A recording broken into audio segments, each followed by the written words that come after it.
Hey all, and welcome to the Skeptic Hangout, the place where we sit back, relax, and chit chat about intriguing and often controversial topics through the lens of skepticism.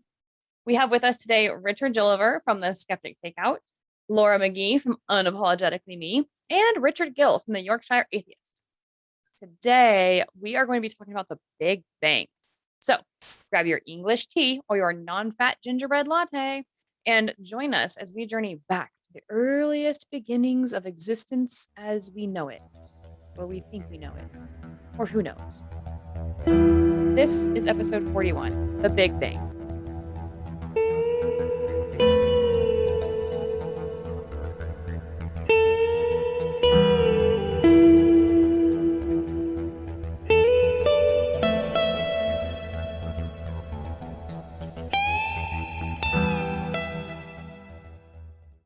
Okay, so this episode is gonna be really interesting because I think that there's a lot of science now that contradicts what we already think we know about the Big Bang. And I don't Luckily, know all any three of of us are Big Bang cosmologists with PhDs in the topic, so I'm sure this will go swimmingly.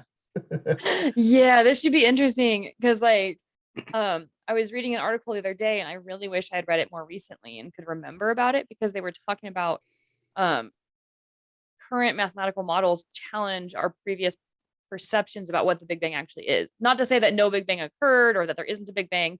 It was more that the Big Bang is not the beginning of the universe, right? And so I feel incredibly underprepared for this conversation because I don't remember much about it.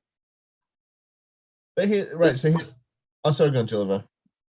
No, I was just going to say, does it matter if it's the beginning of the universe or not? I mean, we're talking about the Big Bang.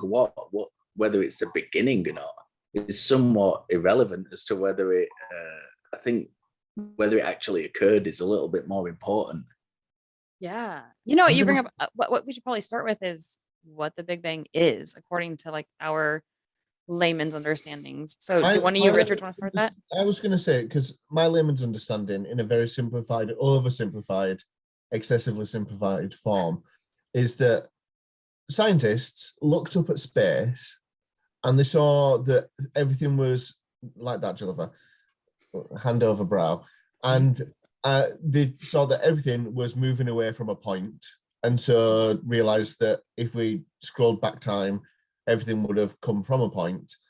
They've got more evidence than that, but that's basically it. And the idea is that then at some point, and I forget how many billions of years ago, Gilliver, you 13.8 billion years ago, everything was just teeny tiny and exploded out into everything. And they've worked out like mathematically like exactly what would have happened however many milliseconds after the Big Bang happened, and how long it would have taken for light to exist, and how long it would have taken for stars to exist, and planets and galaxies and stuff. So I mean, yeah, that's my sort of basic, in a nutshell, simplified understanding of the thing.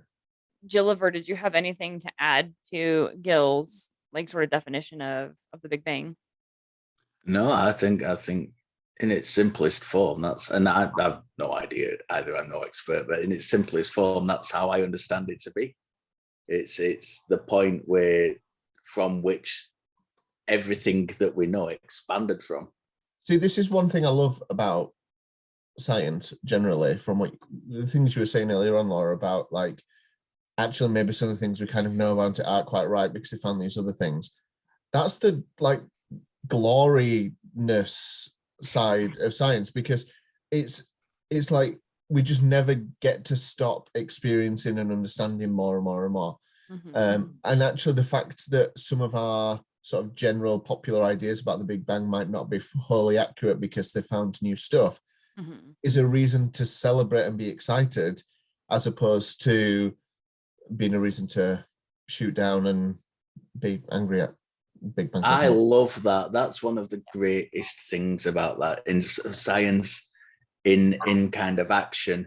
When you get to one of these points now, I remember back in the 80s when I was in like primary school and we were taught about the Big Bang, and I think that's like now, 40 years later, we're coming on to this thing where it may not be what we once believed it to be, and that's so exciting. That's the greatest thing about science and like learning and like the study of knowledge for me is being shown that the ideas you had may not be right, or may be incorrect, or may need tweaking in some way. And that's the greatest thing. And it's so like, it's so anti kind of what like religious apologists would have you have believe what science is. And they think it's a negative thing when this happens in science because it's proven science wrong. That's what science is all about, proving itself wrong. And that's how progress is made. Yeah, a lot of times the big conflict between the sort of scientific versus religious argument that you're talking about is that that person, like the religious person who's arguing that, is saying that science is prescriptive. And what they're missing is that it's descriptive. Like, this is us describing what we see and how it works and how it's consistent. So math, if you do this one thing the same way every single time, you're going to get the same results every single time. But then you enter in a different something new in, then you get new results, right? And what they're failing to see when they say, like, well, science is wrong, is that they're failing to see that we're describing more, and we're adding more detail, and we're adding more information, and we're refining our understanding. But nothing in reality actually changed. Like, reality has been consistent throughout the whole process. What's changed is our understanding of it. And when you sort of get this dogmatic, okay, I've decided what the world is and it's never going to change, and no matter what information is presented to me, I'm going to find a way to fit that information into my worldview. That to me is more problematic than a worldview that's like, oh, now we know a little bit more than we did 2 days ago. So let's take that new information and let's incorporate it into our understanding of reality rather than rejecting it because it doesn't fit our It's current because it's worldview. that viewpoint of like, and I'm not saying that there are no scientists with hidden agendas or, Oh, sure. Yeah. that all scientists are perfect in their pursuit of knowledge, but like, it's that whole question of like, what do we see? Like, what actually is there to see? And then working out what that means or what we can know about it.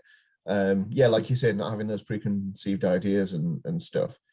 Interesting at the beginning of your spiel at the beginning, Laura, when you're talking about, and you say every week about interesting and controversial topics or what have you.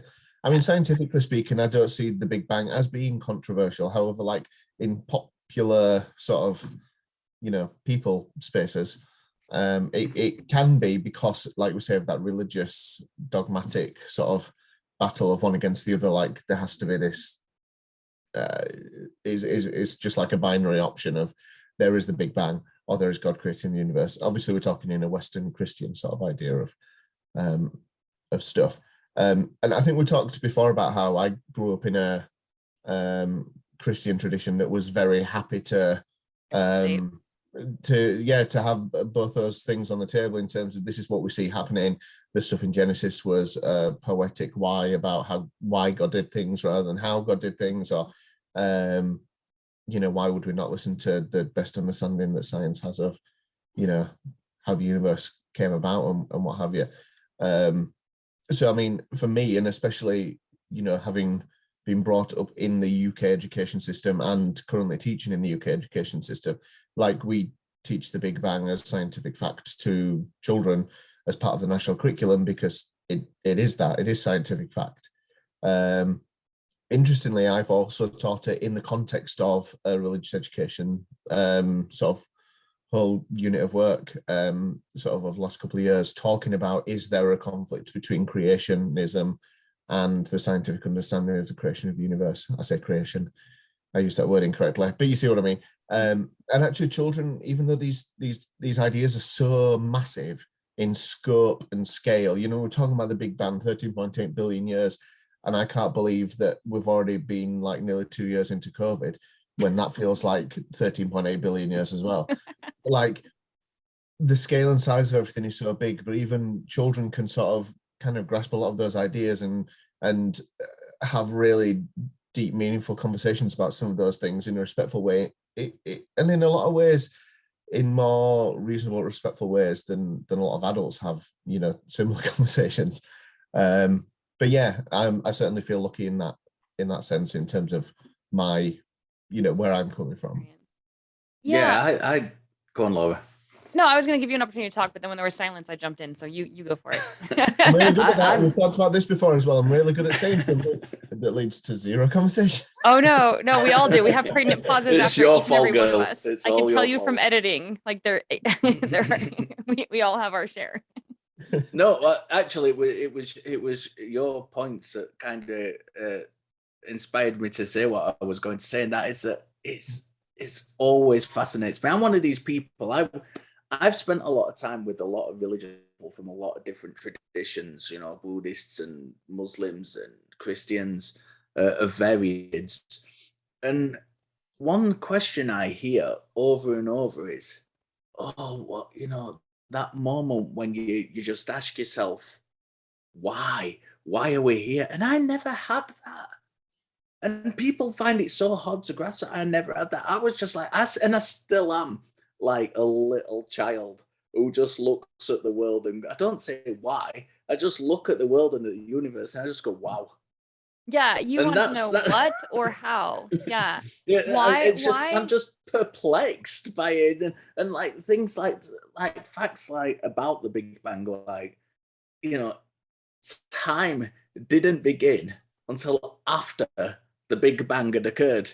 And the fact that everywhere in the universe was where the Big Bang occurred simultaneously. And, you know, we think of it as this infinitesimal, that word, small point, and expanding outwards from that. But it happened everywhere. And that's so, it's just so like, it just makes me sit down and say, wow.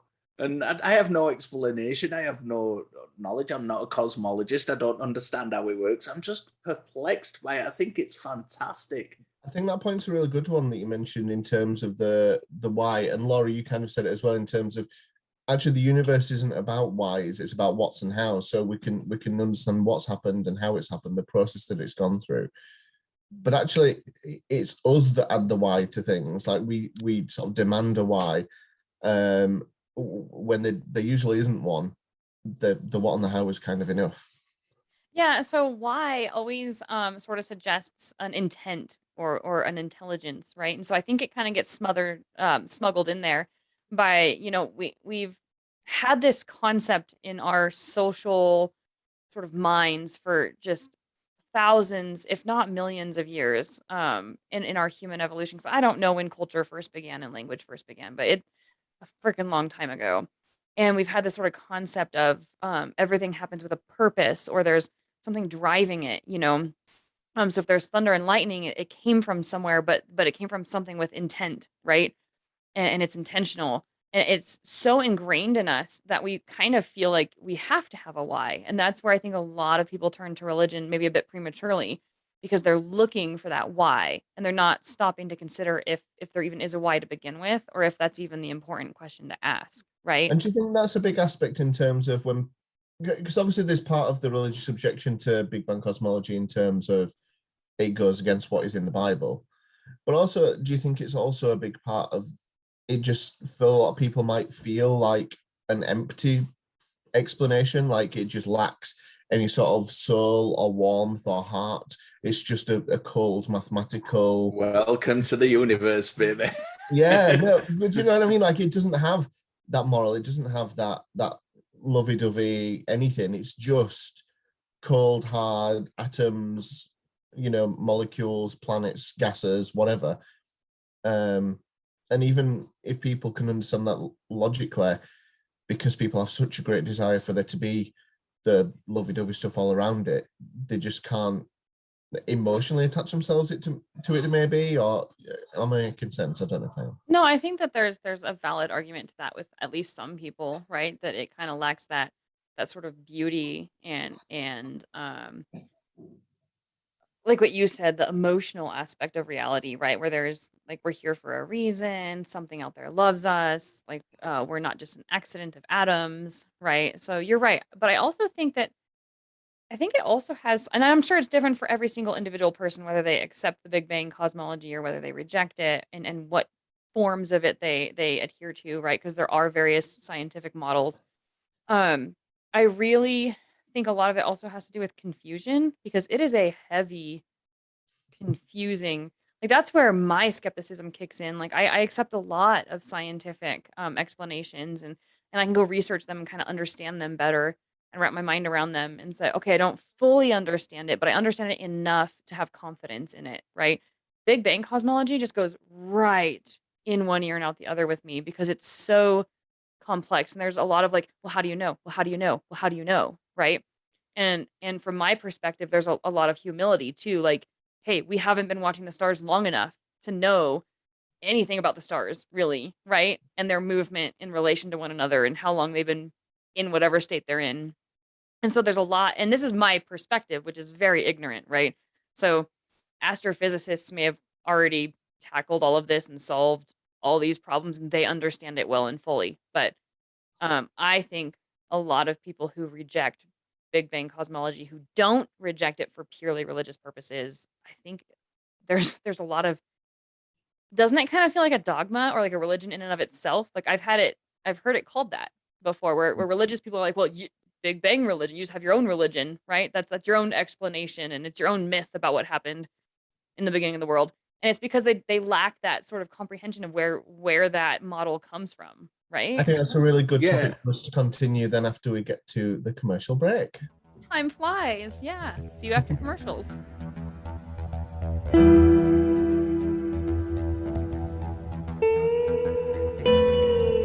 Okay, so what have we got going on? I'll be very ungentlemanly and start with myself. I'm on the non-profits this week. I'm really looking forward to it. I'm on with Nate Smith, who I've not been on with before, who I absolutely love. Is a really, really good guy. Yes, that would be fun. Mateo is on there, our Oh. old friend, and Cynthia McDonald. So it's going to be a great lineup. I'm really looking forward to it. I think it might even trump the last time I was on with Arden and Cynthia. And Nice. I absolutely loved that episode. And, working with Arden for the first time was absolutely brilliant. So humble. She's so humble. And I felt so at home. Sandwiched between her and Cynthia. Aww. This time I'm on. It was a little Richard sandwich.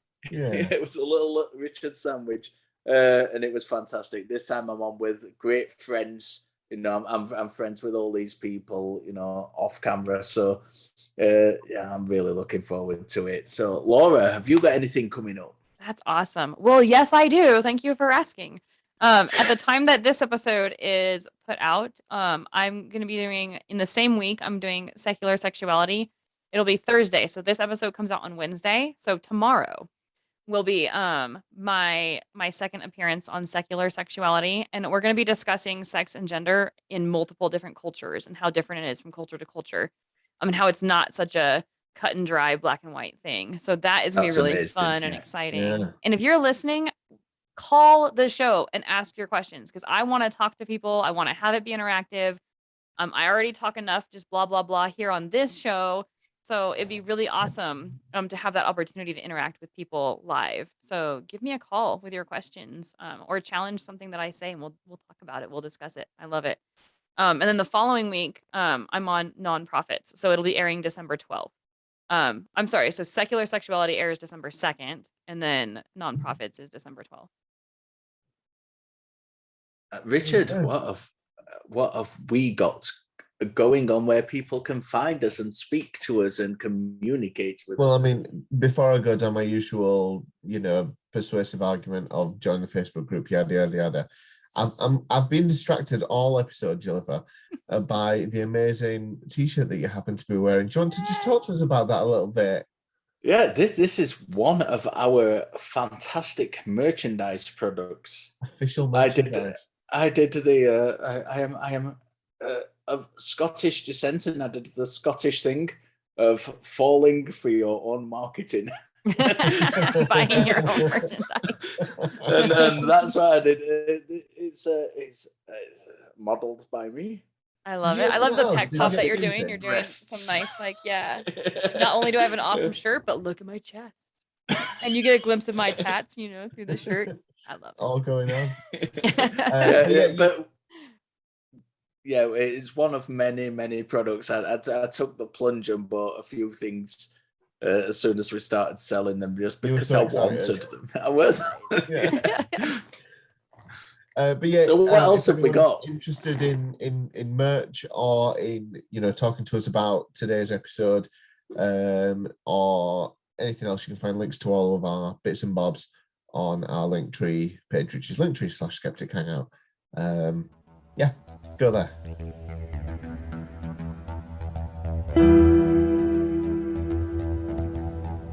Okay, so welcome back from commercials. Before we headed off, we were talking about the confusing aspects of Big Bang cosmology and how, from a lot of people's perspectives, it can seem like sort of a dogmatic and religious belief because the science behind it is so misunderstood. I think it's one of those where, I mean, even the ways we've described it so far today have been very sort of broad headlines of bits of it, whereas you've got to know so much about, like, I don't know, I'm going to say some sciencey words like atomic structure, or about knowledge about time, space, and like space time, whatever. You've got to know so much about so many different areas of science in a lot of detail in order to understand some of the fundamentals about what's actually going on. And it's easy to just say, well, everything was tiny and it exploded, boom.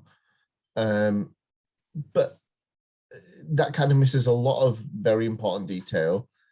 And I think your point about that's where your skepticism kicks in is really valid. Like, is there room for more skepticism in terms of our sort of preaching of that as an idea? Because we kind of never delve into the nitty-gritty of it because we can't, because we don't know those things. I don't know. I think as far as skepticism goes, this is a very, very good example of I don't know in action. Yeah. And it's not just a case of like something out there that I don't know. It's something that we can actually actively investigate that we don't know. But it's too complex for me to understand in any detail. The way I've got a couple of books about it. I know the basics from like a science communicator kind of a way, having had it communicated to me, but I don't understand it. I don't understand the complexities. But it's a great area where it's one of these where lots of different areas of science do come together, because you've got astronomy, which is involved in it. You've got particle physics, which is involved in it. You've got astrophysics, and all these different areas of science all work together to form this bigger picture. And I love that. I think that's amazing. And you can sit and you can like take bite-sized chunks. I've got enough confidence in the scientific method and into the people who've done the years and years of research to trust that what they're saying is correct and understand it to the best of my ability. Why you trust them when they're covering up the flat Earth conspiracy? Well, there you have it. But, and the thing is, I mean, we had my good friend on the show before, Kyle Brewer, talking about astronomy, and he understands these things far more than I do. And even in that show, he was talking about. When he was talking about multiverses, he introduced me to a new idea that I had no idea of before. And that is the idea of multiverses not being like, because I always thought of multiverses in the kind of sci-fi way, as in we've like got separate our bubbles universe with like and there's sort of like this like distinguishing line between them. Yeah, and the concept that he introduced was that it's just the fact that this so far beyond what we don't understand that this is like one concept of a multiverse, that it's the same thing. It's just kind of beyond our scope of identifying it or understanding it or investigating it. And that's what I love about it. That's where skepticism really, really jumps in for me, and the ability to genuinely and honestly say, I don't know. I'm fascinated by it, but I don't know. And I love that. Yeah, I love what you're saying about the multiverse concept and how it can be interpreted in so many different ways. I saw on Facebook the other day somebody, and it was a religious individual, posted a picture of like if you were to zoom out on our universe, this is what it would look like, and it looks just like a human eye, right? And it was like thickest, like the thicker galaxies and stars are on the outside, and it looked shockingly like a human eye. And so I was like, my response was, well, sure, from our perspective, and when you say the whole universe, you mean our whole known universe, not our whole universe, because we don't know what's beyond our own perceptions. Like, there's not this hard, just because this is as far as we can see doesn't mean there's like suddenly nothing beyond that, just because our equipment can't see beyond that. We're going to find, as our equipment gets better and better, and as we explore more and more, we're going to find that there's more out there, right, than what we first Without a saw. doubt. But no, we know it all. Is that what you're saying, Gil? No, I said without a doubt. Like, oh, without a doubt. I thought you said no, we won't. Like, I thought you were being snarky. That would be very uncharacteristic of me. But it was like it was an important distinction to make, that like, well, sure, from our perspective, if you were to zoom out with the data that we have, it would appear to be an eye. But and I put in there, kind of like when you look at a cloud and you see a dragon from one perspective, but then you go and look at that cloud from another angle and it looks nothing like a dragon. Right. That's I'm not exactly sure what I what was thinking of. conclusions anyone would come to because it looks like an eye. Oh, it was the post was like full an eye of like, that's a God? proof of God's beauty and grace and intelligence and blah blah blah blah blah blah blah blah.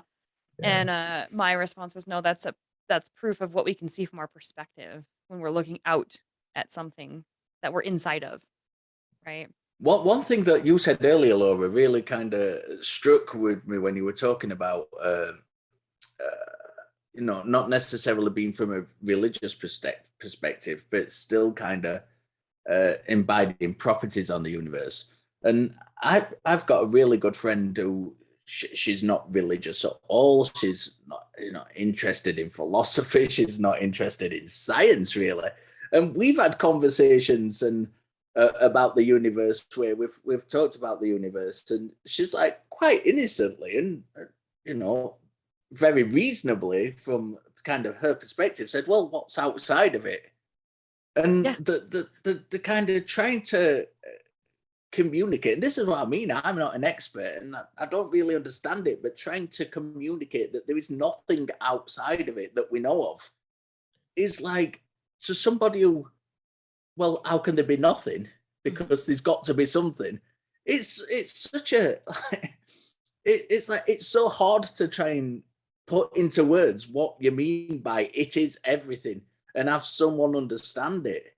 Yeah, it's mind-boggling. Well, that's why I say, like, there can't possibly be such a thing as a supernatural world, because as soon as we discover a property that we didn't know existed, it becomes natural, right? So as soon as we have a tool to measure it, or we have a way of observing it or explaining it, it becomes part of the natural world. There's just things that are beyond our current understanding. So I think that the term supernatural, just as one example, is completely nonsensical, and it's almost silly to say, oh, I believe in supernatural, or I don't believe in supernatural, because what does that mean? Like, something beyond reality is it defines itself as being non-existent, like, by definition, right?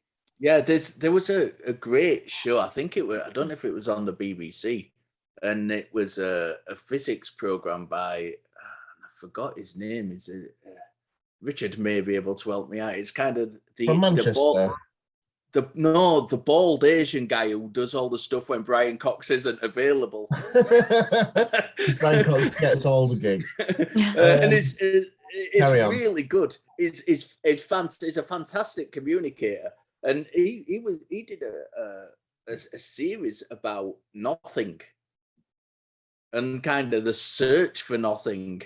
And that was really, really, I won't say Al Ghazali, but I might have confused him with the kind of guy who came up with the Kalam. But yeah, it's a great series. If you get a chance to watch it, if I find out, I'll put the link in the description or in the discussion group. But yeah, it was a great series, and that whole thing about nothing and the kind of scientific search for nothing, and which has helped fueled kind of the understanding of cosmology in itself. Jim Al-Khalili? That sounds right. Okay. Have you just looked that up, Gil? We'll definitely have to put a link Huh? to him because he sounds interesting. But I mean, Yeah, we're it kind of is. getting a little bit off Big Bang and just talking about cosmology in general, but it kind of it's really on point in the sense that a lot of these concepts are very difficult to grasp. And so when you talk about the Big Bang and what do we actually know about it and what don't we know about it, and what's true and what's not true, there's so much to it. Like the whole adage that like, oh well, you atheists, you just believe that something came from nothing, right? And then people will shoot back like, well, you do know a physicist's definition of nothing isn't the same nothing that you think is nothing. And it's like, oh, hold the phone, people. Like, just stop for a second, right? It's very I've difficult. been in more of those conversations than I I'm care to sure pretty remember. much verbatim, huh? Yeah. It's difficult because it's kind of like the same thing as describing a theory. Like if you have a theory about something that happened, you have an idea, right? But if you have a scientific theory, that's something completely different. That's something that it's beyond a shadow of a doubt where there's so much evidence backing it up that we don't see any way that it's not true, right? We can't 100% prove that anything is true, but we can prove beyond a reasonable doubt like that there's just no other explanation that fits currently, right? So a theory is like the highest level of scientific understanding. But It's like if the I difference, isn't it, between like proof and a mathematical proof of something? Like, is exactly. these common words that then just get banded around and misunderstood, and yeah, it comes back to that whole idea of science communication, like you were talking about. Yeah, it's funny, isn't it, how this is one of those topics which is really actively a controversy with lots of people nowadays in 2021. There are lots of things that we've talked about which are fringe ideas or which are like small groups of people, but this is one of those which is like one of the up there things that people have issues with and people are actively trying to battle against the idea of. So this isn't something which is, just some science thing that doesn't really. But interestingly, there's a lot of people within science who are kind of like trying to understand it in a different way as well. Not necessarily battling against it, but as a concept, but like have different models and are trying to like evidence those different models and kind of move away from the Big Bang, kind of like the article Laura said she read the other day, because I've seen articles recently coming out, like popping up, and I've not read them, that just pop up on like news feed or on Yeah. whatever search engine using the kind of headline grabbing stuff that says, Big Bang Theory dead and things like that, and kind of misleading shit like that. Well, and then you It's get like a huge mix up, right? Because like the one that I read, for example, was very scientific and it was very much like, well, our understanding of the Big Bang is just too limited, right? Like we don't know what happened beforehand and we're now finding evidence that perhaps it's a bigger cycle and that it wasn't the beginning, it was just the beginning of our current universe, right? There's all these theories out there. It's like what you said earlier, the well, what happened before the Big Bang, right?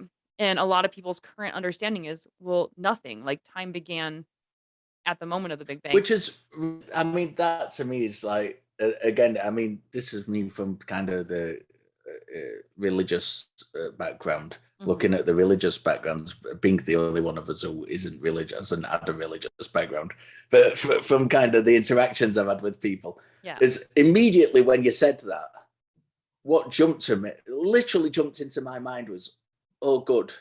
Now the Christians are going to be put aside and the Muslims are going to be put aside with the nonsense about the universe came from nothing, that proves God, etc., etc. So all the Hindus jumping on the bandwagon now saying, oh, cyclic Look, it's universe, this cyclical. proves Yeah. Yeah, alphas. yeah. So Death and rebirth and all that stuff. Well, and I think that, like if you see religion as once having been our best attempts at science, right? And if you see it with a little bit more grace than what we tend to give it, right? You'll start to see that like, yeah, people have these models and these ideas, and then they have our current explanations, and they're trying to make it all sort of fit and make sense. So yeah, I think we're going to always battle with that. Like no matter what the scientific theory is and what the religion is, you're always going to have something where it's like, see, that explains my perspective perfectly. But then when you start to get into the nuances, no, it doesn't, like not even a little bit. But if you look at the really surface level of your religion and the very surface level of this scientific theory, then sure, yeah, there's some similarities, right? And I have a feeling that like no matter what our current understanding is, I don't think we're going to get away from that as long as there is religious thinking. No, I've had more conversations than I care to remember with Muslims who kind of said the Quran predicted the Big Bang because it says the universe was expanded outwards. And I'm still waiting to see the verse in the Quran that gives us a detailed explanation and model of the Big Bang to evidence that. You see, from my perspective as a Christian, I could see nothing more logical and sensible than the idea of the Big Bang. And when you ask someone, well, how did the Big Bang happen? And nobody knows, like a very, very easy place to just slot a God in there. Out of the gaps right there. The stuff that's described in Genesis in terms of all the God said this on day one and then arrested and whatever, doesn't make sense according to the character of God who doesn't need to rest and is all powerful and stuff. And it just made complete sense that the progression of the universe expanding and growing and developing as it did, as described in Big Bang cosmology, was just the process through which God did all of those things. There was nothing more sensible and logical in my mind. Yeah, I've had a long time interlocutor, like for a couple of years, 2-3 years, who touched on that perfectly when he said that the whole Genesis account was allegory because it could be easily proven wrong.